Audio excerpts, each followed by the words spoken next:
Undeclared wars of aggression are commonplace in today's society now, in our country and in yours.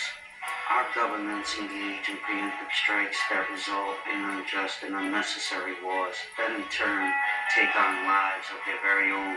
Sadly and tragically, we become accustomed to the use of illegitimate force, the kind of force that was once outlawed by the Nuremberg trials after the Second World War.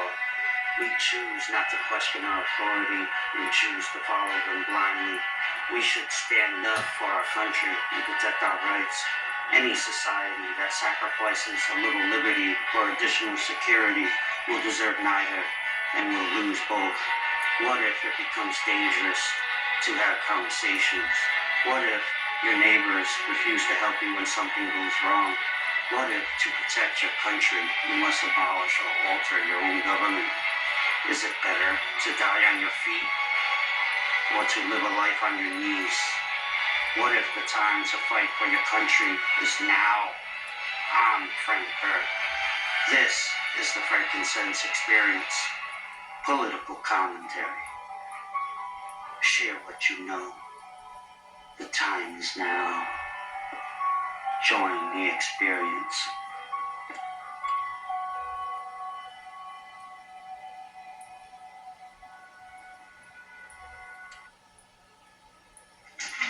Hello everyone, welcome to today's episode, and today's guest and interview is with Mr. Max Blumenthal. How are you today, sir?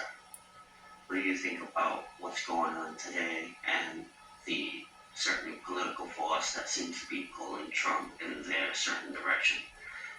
I didn't mention any names, but I'm pretty sure you know where I'm getting. Well, there's the material political force that influenced Trump, that Israel applied to influence Trump. And then there is the psychological pressure, which is more sophisticated, was a very sophisticated campaign that was, I think it's more difficult for people to understand, because Trump is a difficult figure to understand. I mean, if you're a sensible person and you listen to what Donald Trump says now, you may want to try to apply some sort of rational logic to what Donald Trump is saying. Perhaps he's playing three-dimensional chess, or maybe it's three-dimension chess. Or he may just actually be an extremely stupid, feeble-minded individual who is ornery and irrational. But let's say you're Trump's enemy. It's less important than if you're Trump's frenemy in Israel and you need him to fulfill your objectives because you have the lobby that can convince and influence U.S. policymakers to act against American interests in your interest.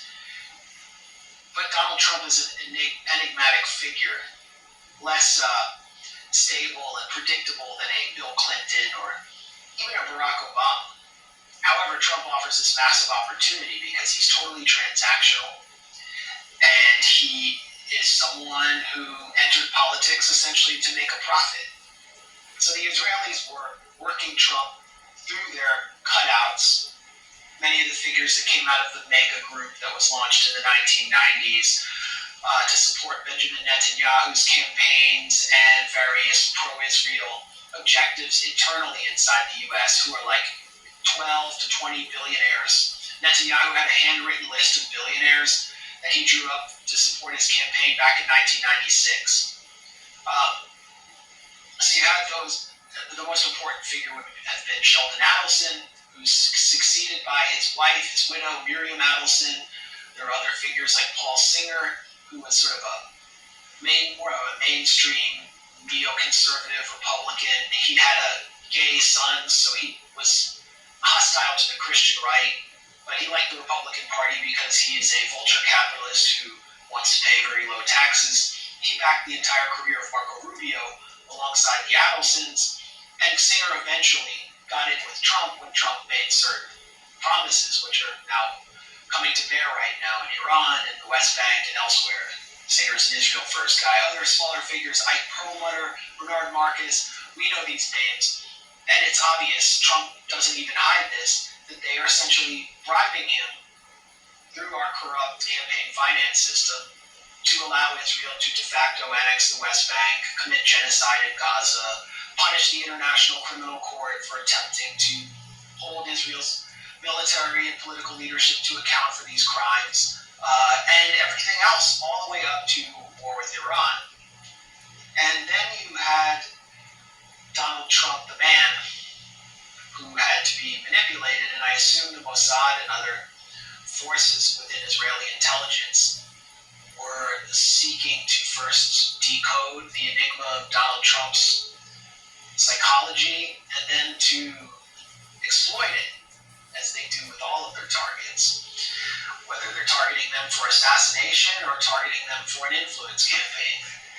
Donald Trump has been targeted through this campaign of legal bribery and manipulation since his first campaign. He spoke actually at the Sands Casino in 2015, I believe it was, when he first started to emerge as a candidate.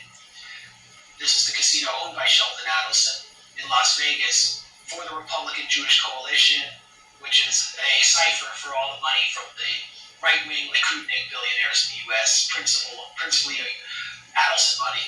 And Trump said, you guys like to make deals. Most of you are in real estate. He's probably thinking about his buddy Steve Witkoff. So let's make a deal with the Palestinians. What would be wrong with that? And what Trump said there was just so unacceptable that he was denounced as an anti-Semite by the RJC. Then he immediately started to change his tune. And what did he say? What were the magic words?